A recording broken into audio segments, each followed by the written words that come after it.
Oi, there we Amazing. go. All right. Hello and welcome to Mystic and the Machine. This week we have a friend of the podcast, Greg, to explain a little bit about some crazy stuff that was going on with Warwick. You caught on with our little episode where we mentioned our trip to Warwick Castle, and then you just dropped a nice little spicy bomb before we hit record about Aleister Crowley chilling around Warwick Castle. So yeah, please This is introduce true, yourself and tell us the juicy occult Warwick stories. Oh yeah. There's some good stuff. Right, yeah, for sure. Hi everyone. I'm Greg. Nice. Thanks for having me on the show. Long time listener, first time caller, and all that. So that's cool to be on. Yeah.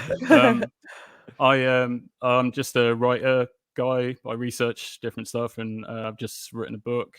I write essays about different stuff, and just write and research about topics I'm interested in. Sometimes film and music and other stuff. And yeah, that's pretty much the deal, really. And one of my areas of interest is what we're going to talk about today, the Cybernetic Culture Research Unit and Warwick University and all the shenanigans that happen there. So yeah, looking forward to getting into it.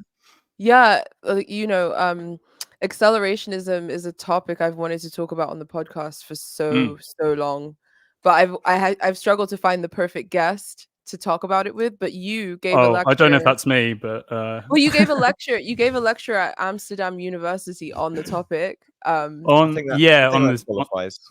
Yeah, that qualifies you pretty highly. It sounds kind of cool. Yeah, I talked about the CCRU and some of that stuff. I was on a summer school recently for 3 weeks on Western esotericism at the University of Amsterdam. So like the academic study of alchemy, magic, various types of sorcery and occult shenanigans, stuff like that. Program, and I'm like, wow. I want to do it so badly. What it's university so cool. Is that? University of Amsterdam has like a whole occult program. It was the University of Amsterdam. They have a whole department of like hermetic philosophy and occult sciences, and they study esotericism. The field it's quite a new field. It's only been going since kind of the late 80s, I think. As you know, being like studied the history of the traditions in an academic setting, kind of thing. So so I did this summer school and had like a really intensive like crash course on all the different type on like astrology and Jewish Kabbalah, magic, and all the different traditions and stuff. Brilliant. So it was super exciting. Yeah, really cool. But you should look into the thing. You're in the right place 100%, because that's what we're sort of all about here is exploration of the zeitgeist through a more mystical occult lens, and kind of trying to put our finger on what exactly is going on in this very weird moment of history. It's an interesting time for sure. Very interesting time. And yeah, Warwick University seems to be the nucleus of the sort of intellectual currents that have infested the sort of young these days, especially the very online young.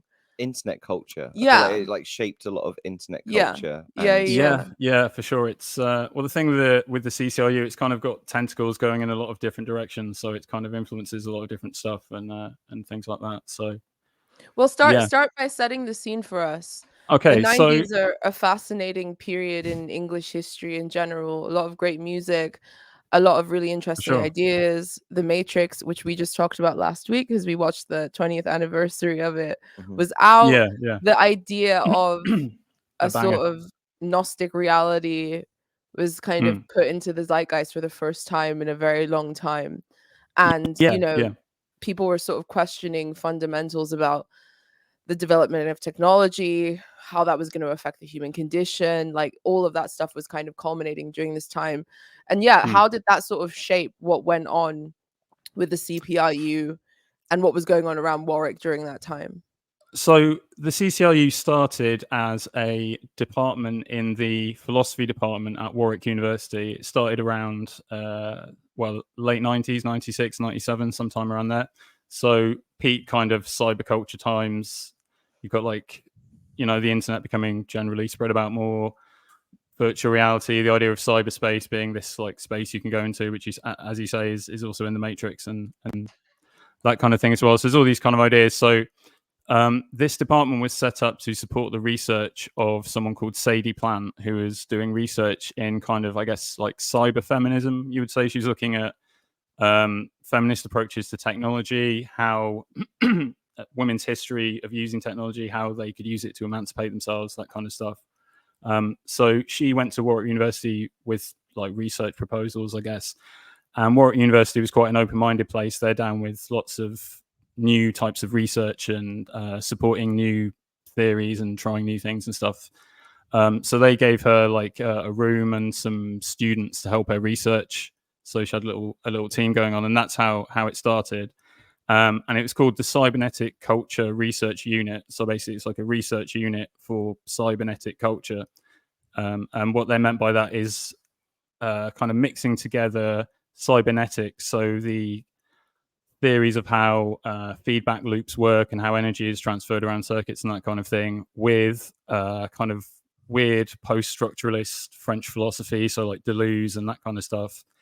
And then also, other and like social theory, like feminism and other things. So basically, they're cooking up these new hybrids of theory in this department, and that's kind of what they were doing, sort of in the earliest stages of it. Yeah, pretty much. Well, recently, like all of the things that you just labeled that they were sort of researching there seem like they're also the main themes of Ghost in the Shell, and we watched that Yeah, absolutely. last week. And so like 96, like when you said it was founded, I think, or 97. Yeah, around that time. There's a book which sort of collects all their writings. I've got it here actually. Which is from 1997 to 2003. So that's kind of the main period it was active, but it was going a little bit before that probably. But yeah, around that time, late 90s, early 2000s. So what was the kind of driving force behind a lot of the interest in cybernetics and that kind of stuff? Was it just sort of like the internet becoming more available to people and kind of more mainstream, and the sort of ideas and stuff around that? Were there particular kind of like movies or rave culture, or like what kind of so you've got like electronic music going. Cyberpunk is a big influence on the CCRU. They of course. In terms of the kind of theory that they're kind of talking about, but also stylistically. So Nick Land especially is very influenced by like William Gibson and Neuromancer. So like I said, they're mixing all these things together. So they're mixing like French post-structuralist theory and like cyberculture stuff, like I said, cybernetic theory, which kind of comes from like engineering and stuff really. And then William Gibson kind of style, very fast, stylish, fast-paced, lots of neologisms and descriptions of stuff that are more like a William Gibson book than, philosophy or something that you'd normally read. So very weird, interesting mixture of elements they had going on with what they were doing, really. Yeah. But cyberpunk and all that stuff was definitely kind of mixed in there with what they were doing, for sure. What they were doing. Things from the time. Yeah. Well, I just think because of literally the way you like last described that, of it being so directly related to the themes of Ghost in the Shell, I was just thinking, like, would that have been like how would people be watching international movies like in the 90s? Would that have been a really limited kind of thing? Would it have had the kind of influence that like it can have today, because everyone could just type it into Google and see it and watch it and whatever. For sure. Like the internet wasn't at that stage yet, so kind of I wasn't sure if that was actually kind of an influence, or if that was a happy kind of accident, or something they found later maybe, or I wasn't sure. I'm just trying to think when I don't know. I mean, it would have been definitely too early for them to watch it online. And stuff. You wouldn't have been able to stream video at that point. 95 was the release of it, so there's definitely a possibility that there could have been some screenings or something in the UK. They could have seen it. I was just thinking they could have seen it on VHS, I think, because there was the manga VHS label was around sort of mid to late 90s, I think. I think Ghost in the Shell was like one of the first wave. It's like Ghost in the Shell, Akira, Ninja Scroll, like all the kind of classic ones, I guess. So so it could have been, they could have had a VHS tape of it maybe around that time or something. Who knows? Or maybe someone had the original manga or something, possibly. Quite possibly. But it's probably in there. Like it's very similar ballpark of ideas and stuff, for sure. But I guess it's like sci-fi and the kind of painting of that kind of cybernetic, or like that conjoined relationship between humans and machines has been around in sort of like our culture long before that. But you got like my assumption would be that it was the growth of the internet and the kind of almost you could see the weaving of like how society and everyone was going to be more in touch with machines through life. Yeah, So it yeah, was kind of absolutely, bringing that philosophy and like the why you would want to experiment and set up a research unit for it, because it was kind of, you could see this thing like on the horizon essentially. Yeah, I mean, Nick Land especially was very prophetic with where he thought the internet and technology and things were going. So he was kind of trying to write theory for this upcoming cyberpunk future, I guess you could say, really. Like So theory, do you think it was like theory to live to, or like a good philosophy to kind of this we'll is get how... there. We'll get there. Right, You're okay, getting ahead sorry, of yourself. sorry. You're getting ahead of yourself. So we have these three major intellectuals. We have Sadie Plant. We have Sadie Plant. We have Sadie Plant. We have who's sort of is taking on the feminism aspects of things. You have Mark Fisher, who's sort of, you know, a Marxist and sort of handling that dimension of things. You have Nick Land, who I believe began as a Marxist. And I guess my question, he did, and I guess my question is, all three of these intellectuals kind of eventually ideologically split off. What was the ideology that sort of bound them together at the beginning of the CPRU? What? How do I? CCRU. CCRU. Sorry. What was the ideology that bound them together at the beginning of the CCRU? What brought them together? What sort of was the glue? Well, kind of leftism, Marxism, really. To start with, they all kind of started in that sphere, and a lot of the CCRU theory is kind of, it's like some kind of cyber future Marxism or something like that. I mean, it has its base in that, and accelerationism too, which we'll get to at some point. It's like sort of, is it the sort of accelerationism that's described by Deleuze? Like the idea that, you know, there's some kind of win that could be had from the acceleration of techno capital. The sort of schizophrenia would like yield new forms. Is it that kind of optimistic view of accelerationism that brought them together? Not exactly. I mean, accelerationism isn't really mentioned in the CCRU stuff. It's something, excuse me, Land kind of talks about like a little bit later on. Okay. But but they're writing theory to prepare for, I guess, in a way, the acceleration happening. There's another CCRU concept called hyperstition, which I can explain in a bit, which comes into accelerationism as well. So there's the kind of roots of it there in different things, but then Land kind of goes a lot weirder with it on his own later on. But that's the kind of split between them, really. So, well, as the CCRU went on, it got sort of weird and weirder, and Sadie Plant just wanted to do kind of her research and stuff, and she wasn't into some of the kind of weirder stuff that happened later on. So she kind of gradually just peeled off and did her own thing. And then Fisher and Land had a kind of split over... I mean, it was sort of a theoretical split at first, like Land's...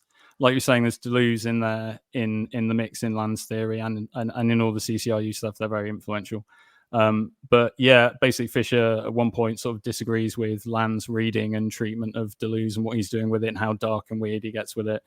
And he kind of writes this essay, and they kind of have a split off. And so Fisher kind of goes off to kind of do to kind of come up with new formulations of leftism, new syntheses of different ideas, and looking towards the sort of horizon of the future and what the left can be doing and stuff like that. And then Land goes on his own kind of crazy dark cyber dystopia kind of route after that. So yeah, that's kind of what the split is, kind of eventually as it goes on. Yeah. Prior to the split though, what was the sort of accomplishment of the CCRU? What did they sort of, what was their intention to sort of birth into the zeitgeist, and like what impact did that have before the split happened?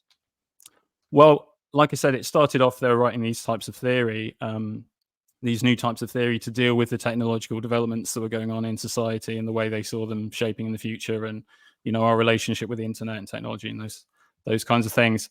But they also did a lot of writing and essays, especially Nick Land, who would like stay awake for several days on speed and just write tons and tons and tons of like this mad sort of cyber theory stuff. And so they put out fanzines, and they did these conferences, which were kind of they were like a cross between like a philosophical symposium or whatever. We have people on stage just talking and reading stuff, and a rave. So it was like basically you had like people DJing like drum and bass music or like electronic music or whatever, and then you had people with microphones like reading Deleuze and theory and different stuff, like the way you'd have MCs at like a rave or something like that. Wow. Yeah, so they were kind I've of heard of this. Yeah, that was what I was trying to tease out of, was some of the shenanigans that went down. so that's kind of at the point where it starts getting a bit kind of weird. So they had these conferences with like loads of visuals and stuff from this art collective called Orphan Drift, who did all this cool cyber art stuff. And then Nick Land, sort of at a certain point, he's doing like a lot of speed and stuff. He's getting quite weird. And at some of the conferences, he's like he's trying to summon demons, basically using the occult system he's come up with as part of the CCRU, which I can explain in a bit. But basically, he's like kneeling on the ground, making like croaking noises into a microphone and like doing weird chants and trying to summon up demons and stuff. And so Warwick University at that point like a bit annoyed with him, and also he's kind of I mean, yeah, like they're very open-minded about practice and new things, but like summoning demons and doing a load of speed and having jungle music is not really something they're into. So they kind of part ways with him. At this point, is he like he's a student as part of... No, he's a professor. He's a professor. He's lecturing in philosophy because he comes... he wrote a book on a French, really weird, interesting French philosopher called Georges Bataille. And so that's how he sort of becomes known. He writes this it's quite a mad, weird book on Bataille. It's amazing. But then, he becomes a lecturer. But then, like I say, he's staying up all night for 5 or 6 days, which is affecting his lecturing quality, and his students are complaining and stuff. And like, he's talking about lemurs and Lemurian demons and the Time War and all this sort of different stuff. Well, let's get into this, because I want to. Okay, you want to go? I want to know the deep lore, because every time, mansplain the deep lore to me, please, because I need to know. Because every time I try to kind of unpick what's going on from the sort of memes from that time, or like Reddit posts or whatever the hell, I never get the full picture of what the cosmology. There is a whole mythos of the CCRU as well as I want to know the mythos. I want to know the cosmology. I want to know all the schizo stuff. It sounds like he would be magic buddies with Grant Morrison. It sounds like he's got a very similar kind of chaos. He's in that ballpark of UK magic, Crowley, like that kind of for sure. Yeah. Okay, so lay it on me. I want to know the deep lore. All right, nice. Let's go. So you've got like the actual people, the three people, the main people of the CCRU, the students and other people involved who later on go on to do interesting stuff as well. So you've got that side of it, the actual academics in the department in Warwick University. So put that side. So we're now going to talk about like the writing that the CCRU did, which originally was all over the place on kind of blogs in the 90s and stuff, until it got collected in this book sort of fairly recently.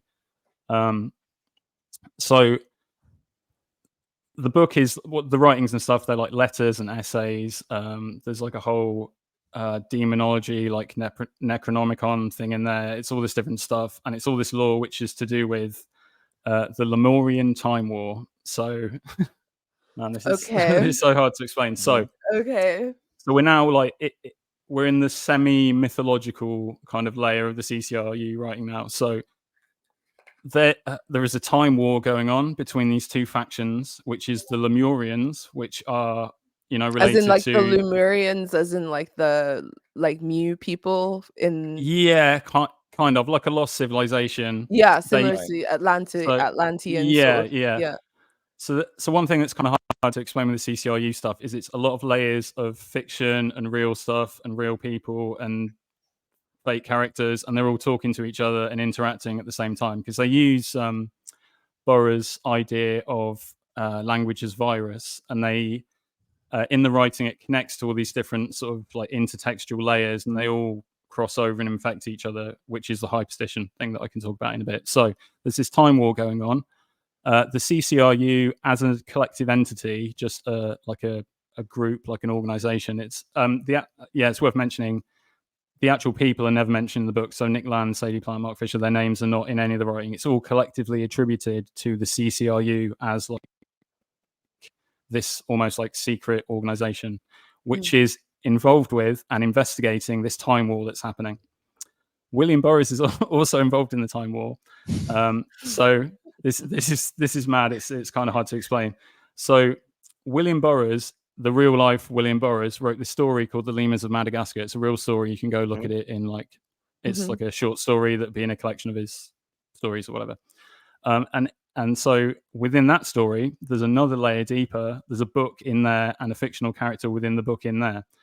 And there's lemurs, which are the animals, and also they have powers to turn invisible and can travel in time and stuff. Okay, so the CCRU then writes this essay called Lemurian Time War, which details how they and William Burroughs, now a fictional character in the CCR universe, are investigating the time war. And within that essay, it relates to the real life William Burroughs essay and then the story within that. So you can see you've got like the real William Burroughs, the fictional William Burroughs, his real story in real life. You've got the CCRU essay, which ties all these things together into one kind of thing. So that's the Lemurian Time War, and that's the main kind of central mythos thing of the CCR, of the kind of semi-fictional layer of the CCRU. Because like I said, it's this thing they kind of come up with called theory, which Land later calls theory fiction, but it's like hyperstitional fiction where like I said, you interweave all these fictional and real elements in such a way that they interact with each other and become like one thing. And a good way to think about it is like the real elements and the fictional elements become binded, and the real elements kind of pull the fictional elements through into the real world past the kind of threshold, and they become active and have some effect in the real world. Is it similar to like the hypersigil concept that chaos magicians kind of a little bit like that? Yeah. It's kind of, you could think of it as a kind of like, it's like a literature magic or something. It's kind of like you're kind of summoning these ideas or things into reality through this process of kind of writing this fiction, which binds together all the different layers into one kind of thing. So you kind of can't tell what's real and kind of what's not. And that's the thing with a lot of the CCRU writing. You read it and it's like, you know, when it mentions William Burroughs and you're like, okay, did this actually happen? Is this the real William Burroughs? Or like, and then like I said, there's all the layers within William Burroughs thing. And then the fictional characters from within William Burroughs' story communicate with people from the CCRU. And it's like, you can't tell what's real and what's kind of fiction. So that's the kind of magic they're working with on that level, I guess, kind of thing. Yeah. What was the purpose of this Lemurian story then? What was the aim they were trying to accomplish with this hyperstition? Yeah, well, it's all the CCRU stuff kind of works on a lot of layers at the same time. So, for example, like the Lemurian Time War essay, you could read it as just like a science fiction story about time traveling lemurs, or you could read it as like William Burroughs fan fiction, or you could read it as like an essay about time. Because the thing with like Land puts his real philosophical ideas about how time works and things that he actually has like in real life into this essay, but instead of, you know, writing out like a normal essay, he kind of presents it to you through a story about time traveling lemurs. But the way that the lemurs operate and the way time operates in the story is Land's actual real philosophical theory about how time works. So it's all these things at the same time. So you can read it in these kind of different layers, kind of different ways. Yeah. But they're kind of, it's not like a bit of fiction, then a bit of theory and a bit of whatever, one after the other. It's like all of them mesh together into like one thing at the same time. So it's like I say, it's a bit hard to explain. It's kind of it's kind of like I feel like Rob Anton Wilson kind of did that with Illuminatus. Yeah. It's kind of like his exploration and ideas about the Illuminati through this fictional story, mostly sexual romper story. You know, it's pretty racy. Yeah, it is quite racy. But that's the thing. Yeah, exactly. So you can read it as fiction, but also it's got real information in it, and it's actually, he's trying to tell you some stuff as well. There's that other layer to it and stuff. Yeah, definitely. So, are there any other interesting occult elements surrounding Warwick University and the CP. I keep thinking CCP for some reason. God. I've got the CCP on the brain. Yeah, well, are there any other interesting occult elements surrounding them, and how does Crowley tie into all of this? Oh yeah, okay. So like I said, things get kind of weird with Land and Warwick University, and he leaves the campus with a bunch of the students, and they move to a flat in. So I'm pointing over there because the town's over there, Leamington Spa, which is a small town in the Midlands, and they moved into a flat which used to be lived in by Aleister Crowley for like a long time because he lived there for a while. Wow. So they went there to do the occult magic kind of side of the CCRU stuff, which I can explain in a Yeah, sec. But, did they I'm do sure like their own version of the Babylon working? Like what they were doing went down? Yeah, I mean, none of it's sort of recorded, and with the CCRU stuff, it's hard to tell what's kind of become mythologized and what's part of like the fictional layers of the right. Yeah, exactly. So, but they were definitely there doing some rituals and stuff, and working with something they developed called the Pneumogram, which is it's a sort of occult diagram. It's like a map of time, the different zones of time, and there's different paths between them and how they connect together and stuff. And this is something which, I mean, no one knows sort of exactly where it came from. Nick Land presumably channeled it during some night of contacting some spirits while staying awake on amphetamines or something like that. But so there's this diagram. It's got these kind of different numbered sections. The different sections relate to different demons, which are in the CCRU occult system are like they work how demons would in an occult system, but they are the spirits of these ancient lemurs from from the story and from this ancient lost civilization of people who can have control over time and have a different sort of idea of how time works. Oh yeah, so that's kind of part of the story as well. So you've got these two sides in the time war, which are the lemurs, and they want time to go in a spiral so that humans can be free and we can just mess around with time and do whatever we want and go in all different directions. And then the opposing force to that in the time war is called the architonic order of the eschaton, which I won't go into. There's a lot of lore and stuff. But basically, they reference as well. Yeah, for sure. Yeah. Eschaton, I'm sure that's the goal of the Illuminati, or the goal of the Illuminati in the Illuminati story is to immanentize the eschaton. Like, for sure. So, like I said, Nick Land's combining like all this stuff together in his brain and just kind of, So very possibly. But they want time to go in a straight line. So you could, they want to have control over time. They just want to go in a straight line so they know what's going on. So you could also map that onto left and right politics, or the fascists. Libertarian tendency, or however you want to look at it. So, like I said, it works on sort of different layers. So, it's also kind of political theory, I guess, as well. As well as, we'll get to the political aspect of it. Yeah, because that's like the meat of it. But yeah, go on.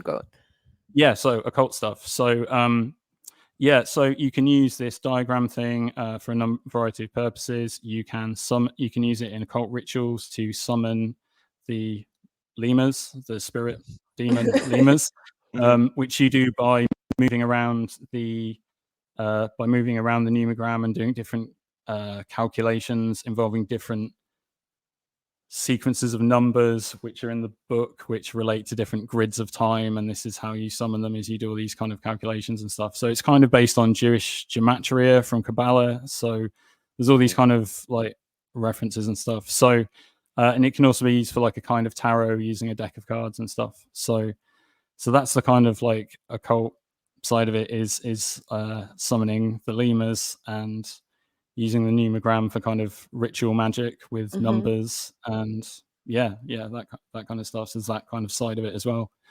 Why specifically demons? Why is it demonic entities that are worked with in their cosmology? And then also, I don't know. Would you characterize their cosmology as like an ascension philosophy? Is there some sort of uniting with an ultimate godhead? Is it a mystical tradition? Is it more of like an occult tradition? Like, I mean, it ties in, like I said, a lot of different elements. There's like Jewish mysticism, number stuff in there. There's like Crowley and British magic with some chaos magic, sigil magic stuff, I guess, is kind of in there with the pneumogram and the diagram. But then there's like and that no kind of thing. ultimate goal in But terms of no, like, ascension. yeah, I mean, it's not like a spiritual path thing or really like an Mm. ideology thing. It's just this kind of like crazy bundle of lore, mythology stuff that kind of goes out in all these different directions into kind of philosophy and technology and all these different things. But there's no kind of But normally, when you it's summon a just to do demon, with it's time, to, really. normally when you summon a demon, it's to it's to like do something, right? Like do Yeah, something right. for So you, or to grant you like yeah, money or so power or something, or right? yeah, you're like asking a favor, or you want some knowledge maybe, or something like that. So yeah, I mean, there is that aspect of it, but it's not it's just kind of the the demonology part just has like the numbers and like a description of the lemurs and their temperament and where they live and that kind of thing. So you can kind of do with that what you will. If you want to contact them and maybe sounds ask them like things and do a ritual and It's like stuff, quick, but dirty. It's quick. It sounds to me is more like a quick, dirty chaos magic system rather than like an actual yeah, philosophical, well, mystical system with yeah, a like like it's not a attached spiritual. cosmology or a path in that Yeah, sense. it doesn't tie into other magic traditions other than being influenced by them, I guess, and using kind of different Mhm. elements. So it's kind of postmodern in that sense, I guess.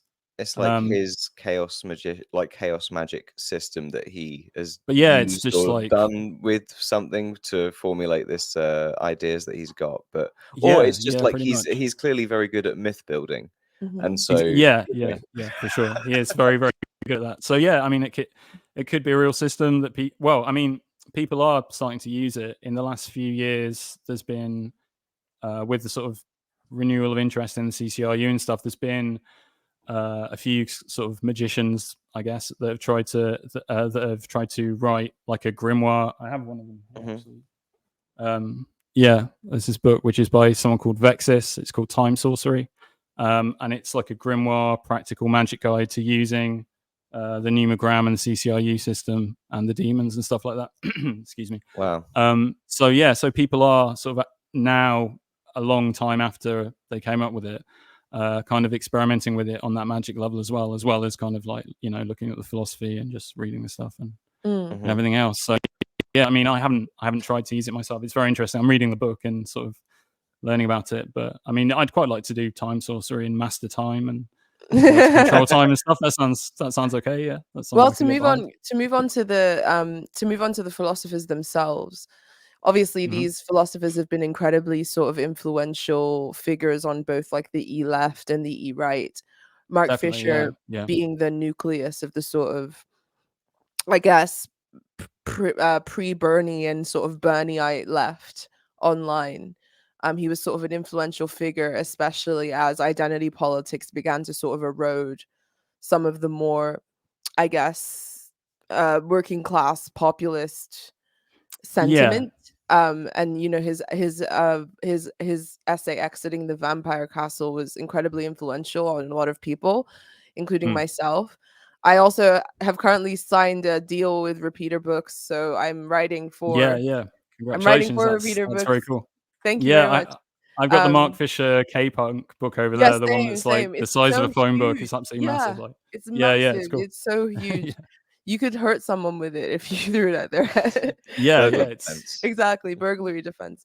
exactly, But yeah, yeah. I'm gonna be writing my own book for Repeater Books very soon. And Mark Fisher Awesome. seems to be a figure that's kind of been in the back of my subconscious for a very long time. He's kind of haunted me, particularly the way he went out. Mm. A lot of the sort of tragedy surrounding his last final kind of days, all of those sorts of things have been things that have really interested me and like haunted me for a very long time.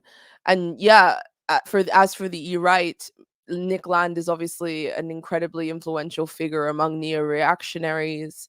Um, Yeah, and those definitely, seem yeah. to be the two dominant wings of online cultural and political discourse currently. So I Mm. guess first of all, give us a rundown on these three intellectuals and their sort of separate belief systems. And then after that, if you wouldn't mind just talking about exactly how these intellectuals have influenced the sorts of things that we see on the online left and the online right currently.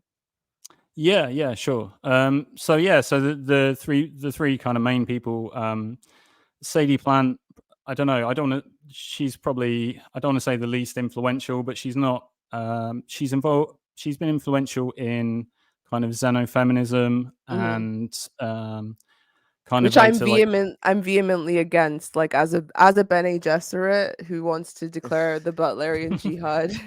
I'm no fan of xenofeminism, but where I do see Sadie's influences in people like Grimes, in the sort of trans community as well, the idea of gender accelerationism. You can definitely see Sadie's influence in the sort of online left, in the gender discourse, and also in the idea of technological accelerationism, transhumanism, things like that sort of being celebrated in the online left. Say the reason I disagree with Sadie is because, like, the whole idea of, like, women are cyborgs because the birth control pill gave us like a liberation or whatever, and we're the first cyborgs, and the acceleration of technology will free us. I mean, there's certain aspects. There's certain aspects that's true, but I also have I don't know, I have like a slight philosophical issue with the idea of like my rights as like a full human being being dependent upon augmentation, and my body becoming a ground for techno capital. So like I do have like I do have kind of like a slight apprehension towards, not slight actually, like a huge apprehension towards the concept of xenofeminism, but I do see how it's influenced people like Grimes. She's constantly kind of making allusions to this idea of accelerationism as feminism. She's full transhumanism. Go for it all the way, just boosh. For sure.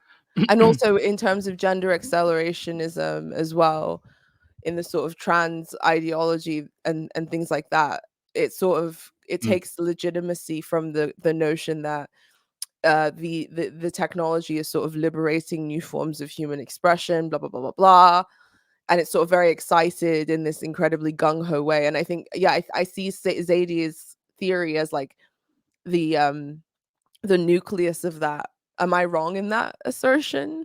Yeah, I mean, pretty much. Like she would have been there in the early stages. A bit before that, you've got like Donna Haraway in the Cyborg Manifesto and stuff.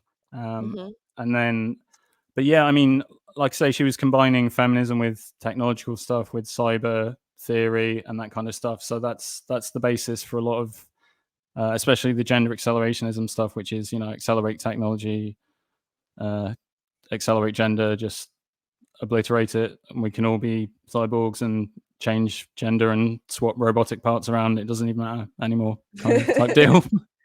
So yeah, I mean, it's pretty full on. It's like, I agree with you. It's very gung ho. It's like, is that like in the pursuit of like ultimate freedom as an individual? Like, what is the sort of is that like to the ultimate form of society would be if we could all be in that way, or like what's I mean, if you're trying to abolish gender, then I guess that's what you want to do. You want to just even like why would you want, like why do you want to abolish gender? Like, is that like to achieve like what's the kind of goal of the kind of, do you know what I mean? The liberation of like us from the gendered category, which in their worldview is like responsible for like, that's just like old all school. The different aspects of oppression.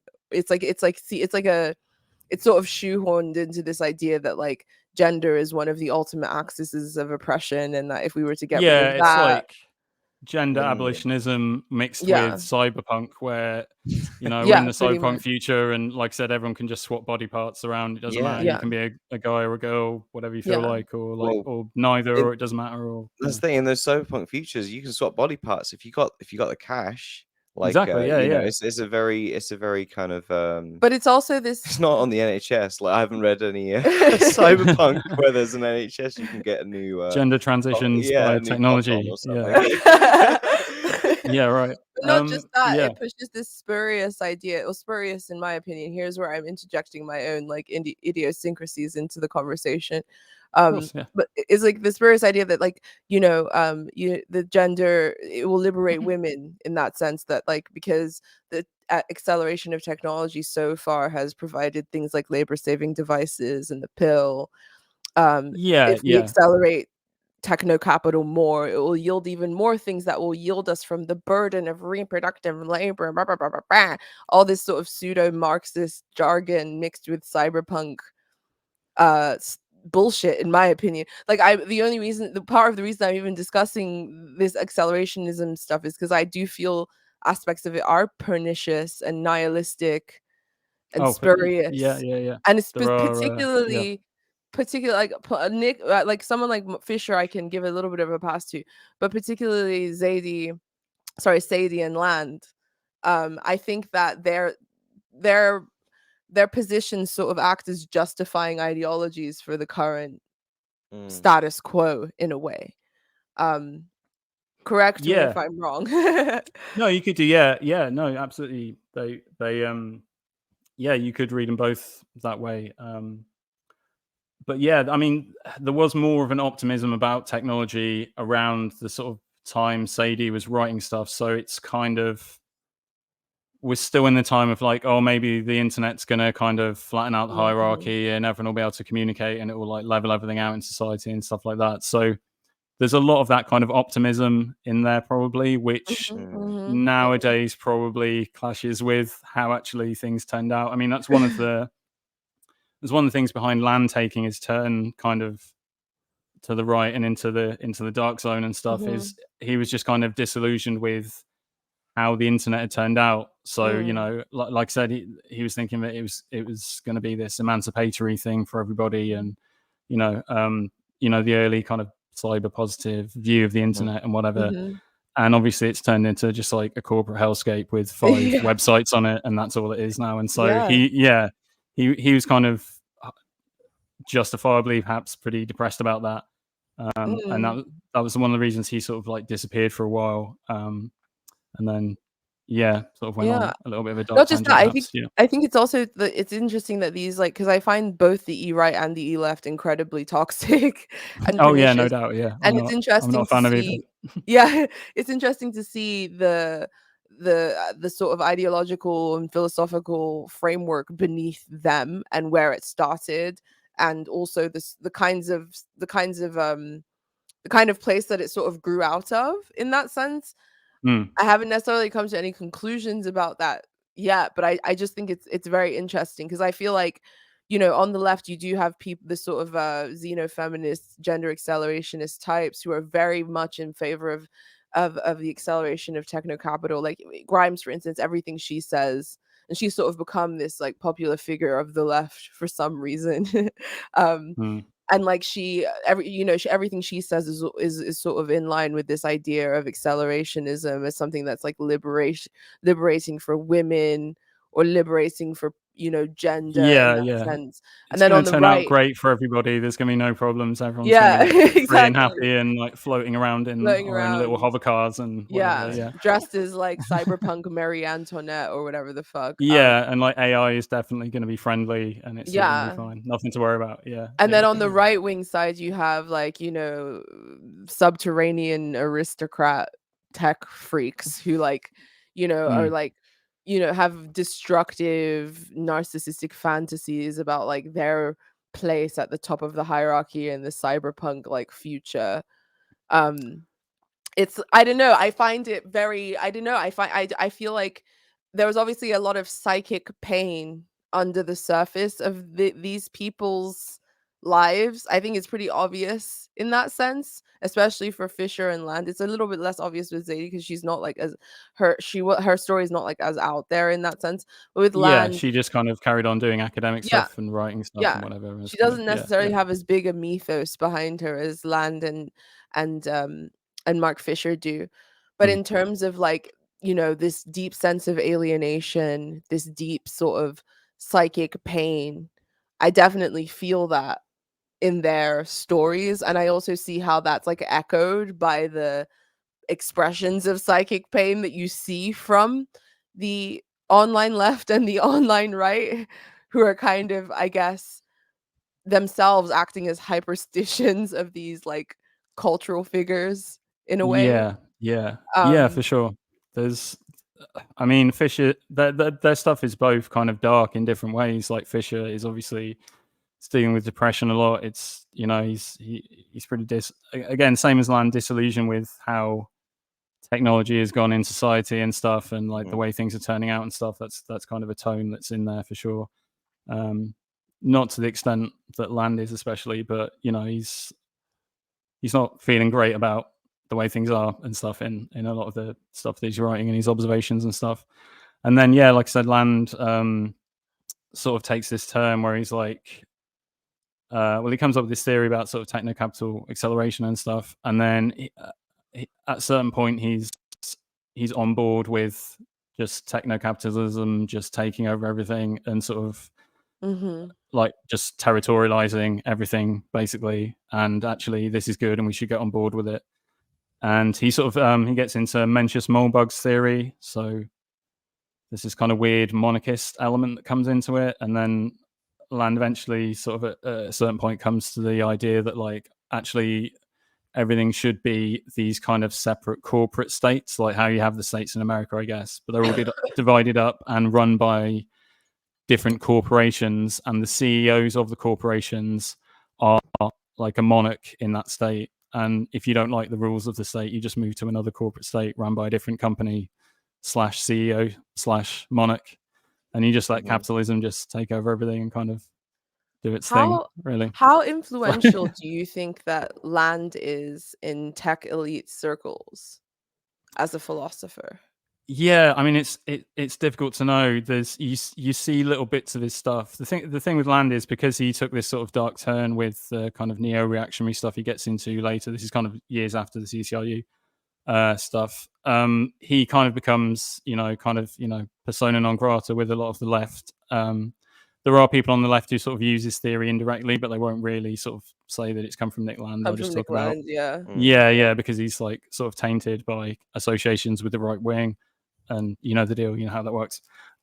So he's kind of mostly popular and sort of used by, I guess, his theory and stuff is mostly used by the right wing and stuff these days. And like I say, it's it's kind of a. And what the justification for these new monarchs is that they would be the CEOs of these companies which are so successful, and they wouldn't have their jobs if they didn't run the company successful. So that kind of something like that. It's like that replaces the kind of noble God-given blood, the market element, element rather than God chose. Yeah, the market's will has the market must be is done. God. Yeah, and they're the heir to the throne of the corporation, essentially. Yeah. Like, so, it's interesting. It's interesting to me though, because it seems as if I this might just be my guessing or speculation, but it does seem as if Land is quite an influential figure in elite tech kind of adjacent circle. Oh yeah. Sorry, that was what I meant to. Yeah. So, like I was saying,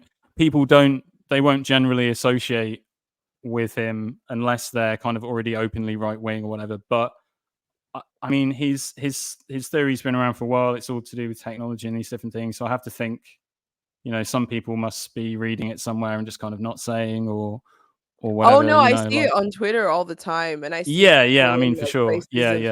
I see it in people in very influential positions, kind of, making nods to this sort of ideology. But at the same time, I don't find it frightening like a lot of leftoids do. I just find it kind of disappointing, because when you think about the ideology of the elites, like you're expecting something a little bit more smart or at least compelling. And rather than just like let capitalism take over everything, and just colonize the planet. Pretty much. That's like just let you'd Blade hope Runner so, really. It's disappointing. It's like it's so anticlimactic. Let Blade Runner and it's happen. like sprinkled on with a little like frog anon racism or whatever. It's like so boring. It's like it's boring to me, but it's fascinating in the sense that Nick Land is like a Crowley in a sense that he managed to make his life into a mythos, and he was this sort of shadowy, influential, culturally animating figure, and he does have a lot of disciples and acolytes. I don't think a lot of people openly are like, hey, I'm a Land disciple, but there are quite a few, and especially in this sort of techie Yeah, I mean, places. I can imagine Peter Thiel type guys have read his stuff. Yeah. I mean, I can't remember exactly, but I'm pretty sure some big tech people follow him on Twitter and have posted his stuff and whatever. The ones that are kind of the more libertarian, right wingish type guys or whatever. I would think. So yeah. I mean, there are different parts of the right that kind of uses theory a lot. A lot of it's not necessarily the accelerationism stuff; it's the neo-reactionary stuff he did, which is, like I was saying, to do with the corporate monarchies, and it's got all this like anti-democracy stuff in it, because it's like, well, we'll just let technology run everything, and capitalism will run everything on its own laws, and that'll sort everything out. So we don't really need democracy. In fact, that'll just slow things down. So let's just like put all that in the bin. Which I very much disagree with. I think that's a really terrible idea. That is really lazy though, because it's sort of like, yeah, it could run everything. I'm sure it could. I'm sure if you let technology keep going, it could run everything. But would it run everything in a way that you would feel happy about, like, in your soul, and then like, in just participating every day, like you wouldn't feel like, oh, that person deserves their fate, like that's fine, or like, oh, they were born the son of that CEO, so he's gonna be the next CEO. Like how like it's sort of I don't yeah, that it's really lazy. Like the whole point of a philosophy is to sort of try to arrive at some sort of answer that you would be happy to apply, maybe not universally, but certainly kind of 9 times out of 10 it's a good path to take in whatever situation. And that or like a good answer for civilization, or like what's the fucking point. Well, and that doesn't really seem to give any of that stuff. It's just sort of like, oh, it's all kind of going in this way, and it's all kind of ending up at Blade Runner, so let's just fuck it, and it's going to work, so let's just let them do it. And it's sort of like, well, but why? There could be something way better. And wouldn't you want to kind of advocate or like, pontificate and even theorize about how it could be better, or like how it just feels very lazy. I think because in the accelerationism too, because there's left-wing accelerationism too, which we're going to get into, but there's I think there's an inherent like kind of pessimism to accelerationism on both sides, because it's the idea that the acceleration of techno capital is inevitable, and the only thing we can do is sort of ride its current into something better. It's very deterministic for sure. Yeah, it's deterministic, incredibly. That's one of the problems I have with it, really. Yeah, it's incredibly deterministic. And I mean, there are some interesting aspects of accelerationism. It's not like I'm condemning it wholesale. Like I think culturally it's very interesting, especially in terms of the things that Deleuze proposed, like the idea that, accelerationism is like linked to this sort of schizophrenia that's like infested culture, but there are ways that schizophrenia can be used positively, by making yourself like uncategorizable by techno capital. You're kind of fighting against it in a way. One of the things that techno capital does is like categorizes everything so that it can sell shit to you, and also find ways of profiting from you as well. But the more schizo you are, the less easy you are for the system's like cold calculating logic to like you're too slippery and it can't get hold on you. It can't get a hold of you. So in that sense, I think culturally there is something interesting about accelerationism, but it as like a theory of like political economy seems quite reckless and frightening. Just to be devil's advocate on that, I feel like we've had enough evidence to show that if you're quirky enough, you just become a capital actually gets excited by that because then you become a new demographic, and it can make new shit. You're to sell you so new much shit. of a doomer. Like, You're too much of a doomer. I don't feel like there's a way that you can escape in that way. I feel like so you, in that sense, you kind of agree with our three intellectuals. I was going to say that that's sorry. I was going to say that's part of Land's theory, is that techno capital and AI, which to Land are the same kind of thing, has this form of intelligence to it, not like a sentient intelligence where it's thinking, but an algorithmic sort of intelligence where it just goes to wherever the money can be made, and then it will, if there's a new category there, it will find its way in there. And this is, Fisher and Land theorize, well, you only have small leaps in the technology between different phones that come out. Because people just buy them. So capitalism just kind of goes, oh, slightly alter the phone, make another phone, slightly alter the phone, make another phone, get money, slightly alter the phone. It just kind of like just does whatever it needs to do for the capital to come in and the numbers to accumulate, essentially. This is where the Roko's basilisk stuff comes in. Didn't Land categorize techno capital as Roko's basilisk or something along those lines? In a kind of way, yeah. So there's Land's theory of like accelerationism, of the acceleration just on its own, which is not particularly political either way, but which is then used by accelerationism to formulate the left-wing version and the right-wing version. They all kind of have this base theory that Land comes up with at the core. And so sorry, what do you ask me just before this? Sorry, the acceleration. Roko's basilisk. Oh, okay. Sorry, yeah. So Land views AI as this AI and capitalism are kind of the same thing. Techno-capitalism, which is this intelligence which is building itself non-linearly in time, so retroconically, so from the past and the future at the same time. It's sort of hyperstitioning itself, which is where the link is to the earlier CCRU stuff. It's kind of hyperstitioning itself into reality and building itself to the point where it becomes super powerful, sentient AI kind of thing. So he views techno-capital as this sort of intelligence, which is just kind of, like I said, not with like a sentient intelligence, but it's like figuring things out, and it's working out what it needs to do to increase the numbers. He's a cuck to it. He fucking wants to be bent over by the basilisk. He worships it. Then at a certain point, he's like, yeah, actually, it's going to happen anyway. So let's just like go with it and live in like corporate monarchies and stuff. So that's the point where I split from him. And also, I mentioned earlier, that's the point at which Fisher splits from him, because Fisher's just like, no, what you've done here with Deleuze and the reterritorialization, deterritorialization, and this stuff is too dark and deterministic, and it's just like it's only going one way. And Fisher's all about liberation and new ways of running society so that we're all more free, and like acid communism and all these kind of ideas. So Fisher's not down with this praise the technology, let's just go along with it, it's a good thing angle. When they kind of split, that's the kind of split that they make. And that's the kind of, like I say, that's the split I make with Land as well. I'm not down with any of that kind of stuff. But I think the theory of acceleration that he talks about is very useful. You can kind of use it as a framework to look at what technology is doing over time and how it's speeding up, or how it's affecting time, and how capitalism are, how those things are working together and what they're doing and stuff. You kind of look at it. Oh yeah, even TikTok is almost like his theory manifest in a way.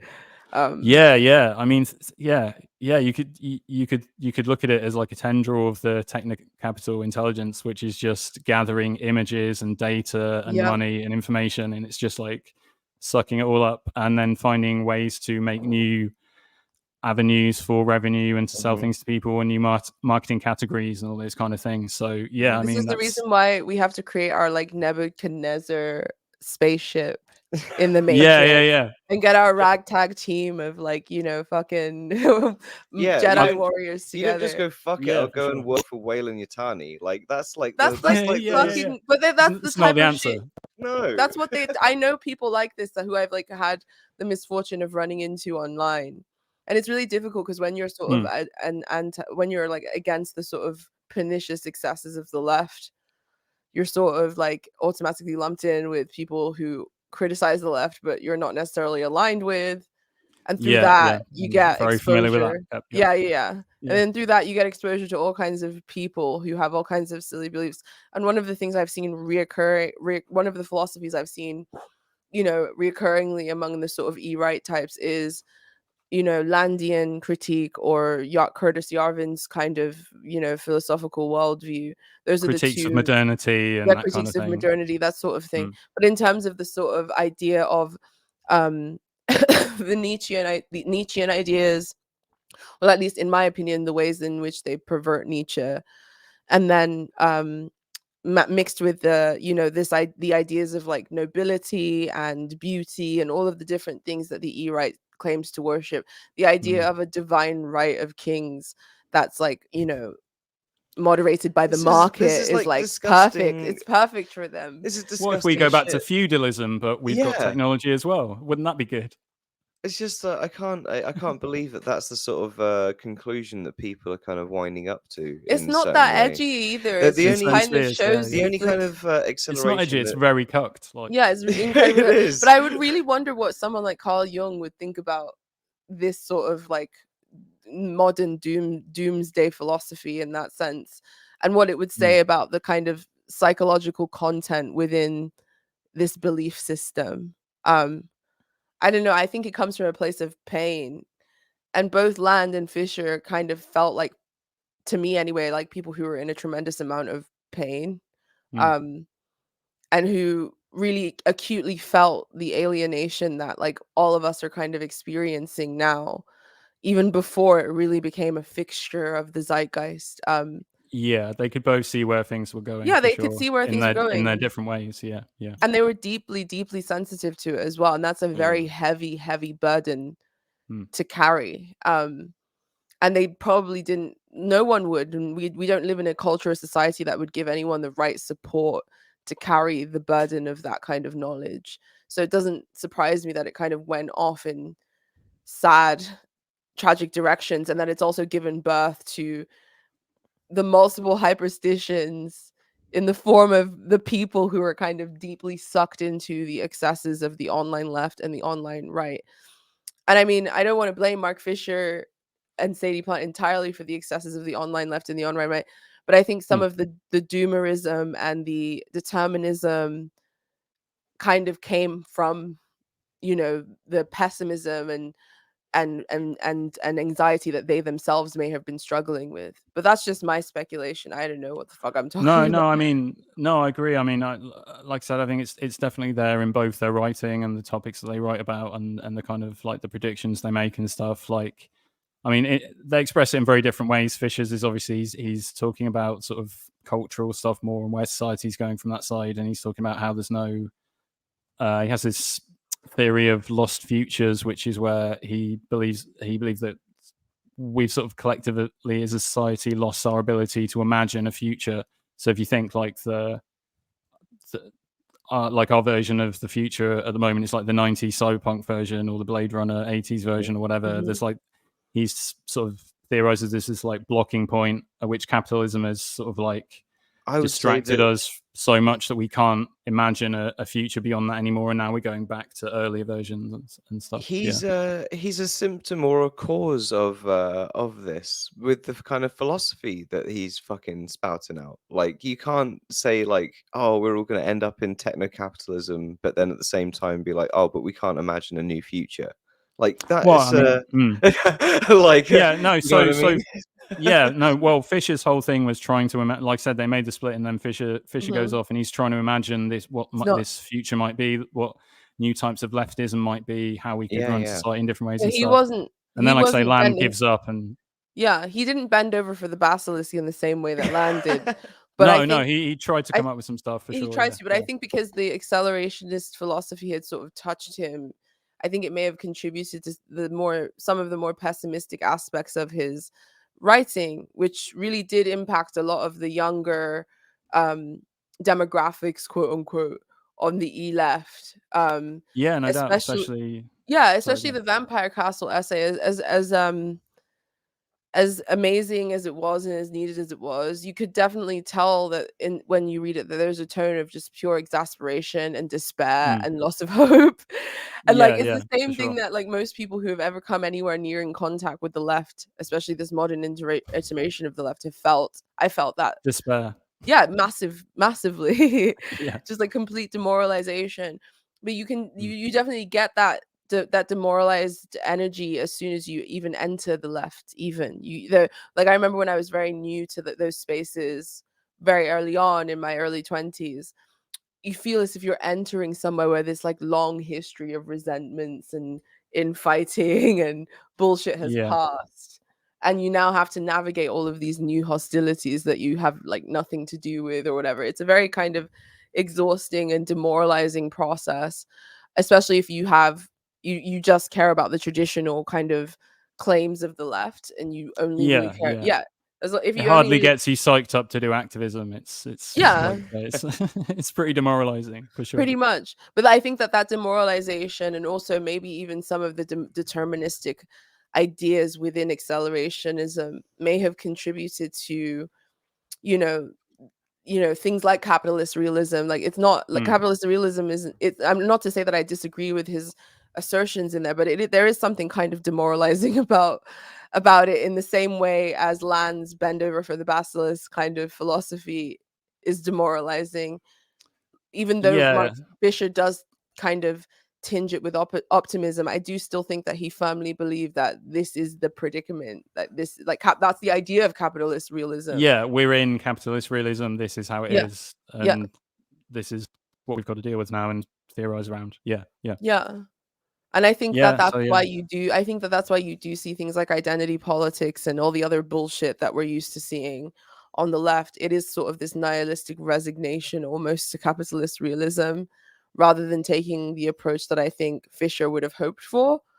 I think intuitively and unconsciously, people on the left are acting out because of this idea that this is it, and in the same way. And that's kind of how I see it. Yeah, no, yeah. I think that's true. Definitely, it's a lot of like, this is the situation, and now we're going to deal with this. And I don't know what we're going to do. We're going to make memes on make memes about complaining about capitalism or whatever. Let's post. Let's post for infinity. Yeah.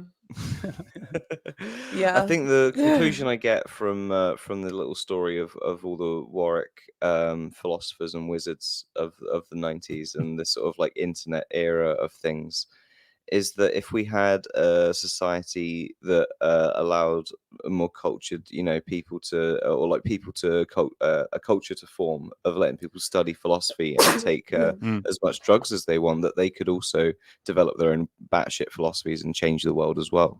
Yeah. I mean, it's worth mentioning all three of them were like, pretty brilliant writers and thinkers and stuff in their own ways, especially Land. I mean, he's one of the most interesting mad philosophers probably ever from the UK, and like what in the lineage of all the mad philosophers, he's he's up there with Crowley, definitely. He's up there with like Diogenes and whoever else you want to put up there as like a mad world philosopher guy.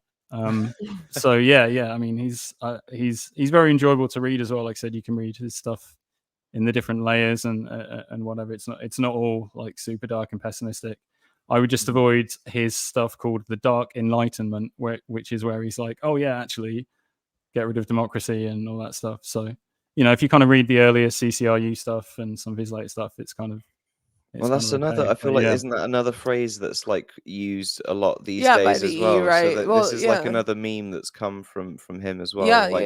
Incredibly potent. What happens when you stay up all night taking amphetamines, man? Literally, you can get a lot done. Yeah, you can get a lot done. You can create like hyperstitions that end up fucking influencing the zeitgeist for aeons to come. You mentioned that he was like talking with entities and stuff when he's on like amphetamines and stuff. So I mentioned, I read a lot of Robert Anton Wilson. One of the things that Robert says is that there's like a spirit of a substance, and if you sort of like are familiar with or do enough of this substance, you'll eventually then come into contact with this entity, which is the pure essence of mescaline or speed or whatever it would have been that you were doing.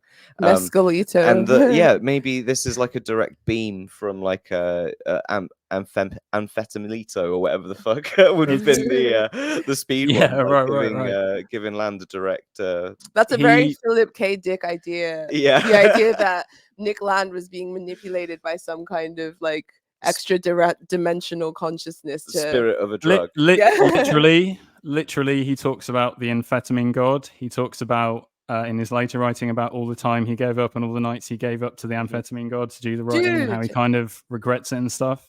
And Valis is real, dude. He claims that a lot of his later stuff, he wrote this book called Fang Noumena, which is like a collection of his stuff kind of after CCRU, and he claims a lot of that is channeled from the lemurs, from the amphetamine god. He has a name for it. He talks about in the book, I can't remember. It's like almost like a Cthulhu ancient type name or whatever, and he talks about he talks about communing with it and channeling some of the writing and stuff from it and stuff. So yeah, so literally amphetamine god. Yeah, he he believes he was in contact with it. So yeah, there it is. There it fucking is, isn't it? Sorry, I'm just pretty wild stuff. Wow, that's crazy. Yeah, so moving away, because I feel like we have to do a part 2 of this and like go Definitely. like we need to go into like a lot more detail because there's just so much ground Sure, to yeah, cover. yeah. Like this is so super fascinating. But to round out for the evening, tell us about your time at wizard school because that sounds fucking awesome. And like I heard as soon as I heard about the occult program at Amsterdam University, I was like, I need to find a way to do this, like beg, borrow, steal. Like I need to get my ass there somehow because that sounds amazing. But yeah, what was it like, and how? What tell us about the history of the formal study of the occult in university? Yeah, sure. It was amazing. Like I said, I was there for 3 weeks, staying in Amsterdam, which is probably my favorite city. Maybe it's top 3 or Same. whatever. I just Same love the here. place. It's amazing. Yeah. So getting to live there for 3 weeks was like awesome, and I was going to classes every day, and so we had different days were on different topics. So we had like one day on alchemy, and we had like the expert lecturer guy on alchemy who's written academic books on alchemy come in and talk to us all about it and stuff. And then the next day we had a day on Islamic esotericism. So this is like esoteric readings of Islamic scripture. And so an expert on that came in and talked to us. And so every day we just kind of learnt about these different topics and like how they're studied academically, which is kind of, it's similar to the way that you'd study history, I guess. It's kind of history, anthropology, something like that. But it doesn't really fit into any of those other sort of existing Yeah, and they're not topics. giving you like pages from the Key of Solomon for homework or Yeah, anything like that. They're exactly. not like Yeah, saying, exactly. "Hey, you need to summon your first demon" or whatever. No, it's more like a historical and anthropological study of these concepts. Yeah. So we weren't learning how to do the actual magic systems themselves. We were sort of learning the history of them, the main influential figures and thinkers and magicians and astrologers and people like that, and sort of the tradition and like what the key texts and papyruses and stuff are and that sort of thing. So yeah, so it's kind of like more of, you're studying a bit more like history, but it's like the weird hidden history underneath religion, philosophy, and everything else. Kind of it's all the kind of hidden mystical stuff that you only know about if you've been initiated into a certain group and you have the keys of knowledge and you can decipher all the Symbols and the occult everything. symbols and know Yeah, what they mean and stuff like that. Yeah. So it's definitely. studying all that kind of stuff. So it's super interesting. Yeah. Shout out to anyone I was on the course with. They might be watching this at some point. Oh, what Yeah, was what's your personal experience with the occult? Are you a practitioner? Do you have a specific path that you follow? I'm it's just something I've kind of always been interested in, and I wanted to know more about the tradition. So I'm interested in kind of learning about it and researching it on that level. And I've been looking into some practice stuff recently, which I'm kind of in the very early stages of at the moment. I'm just kind of figuring things out and figuring out stuff because it's, I don't know, as you probably know, it's a very involved process, a lot of stages, a lot of things to learn, a lot of skills you have to have, like meditation and visualization, all these different kind of things. So it's a whole thing. So but yeah, I'm sort of looking into that as well. But I mean, I just kind of, I'm interested in like the Pythagoreans and sacred geometry and sacred numbers and all that kind of stuff. And like the more mystical side of that stuff. So yeah, I mean, it's just a general interest, and I'm hopefully I'm applying to do a master's, and hopefully fingers crossed I'll be able to study the CCRU stuff and sort of bring that into the academic canon of stuff as being, you know, like a new form of occultism or a newer link in the chain of magic stuff or whatever, something like that. So Amazing. yeah, that's my plan. Amazing. But yeah, I mean, I definitely recommend looking into the department and the course and stuff. They do 2 short courses a year. One you can do online, one you have to do in person, and then they do like a master's program in Western esotericism. That's the name of the sort of academic field. But yeah, I mean, it's a very new field, and so yeah. yeah, it's Wicked. quite small. Amazing. I think I also might have a Exciting. friend that's donating some books to that university Oh fairly wow, soon okay. as well. Yeah, which Oh yeah. yeah, but more on that in part In two. part 2. Intriguing. But yeah, I In mean, part- I saw some incredible books. We went to the library of the Theosophy Society in Amsterdam and went Oh and looked yeah, at their yeah. library. Yeah, so that Yeah. the Theosophy Society is based there. There's a lot of occult, esoteric stuff going on sort of around Amsterdam and stuff. And then Massively. we also got to go to this library where we looked at like medieval alchemical texts, like the Oh, actual original ones, like the OG parchment like wow. things, and they got them all out for us, and we had to like wash our hands, and we're in this like air conditioned room, and they laid all the books on these like special pillows so that they're like kept a certain way, and like Hmm.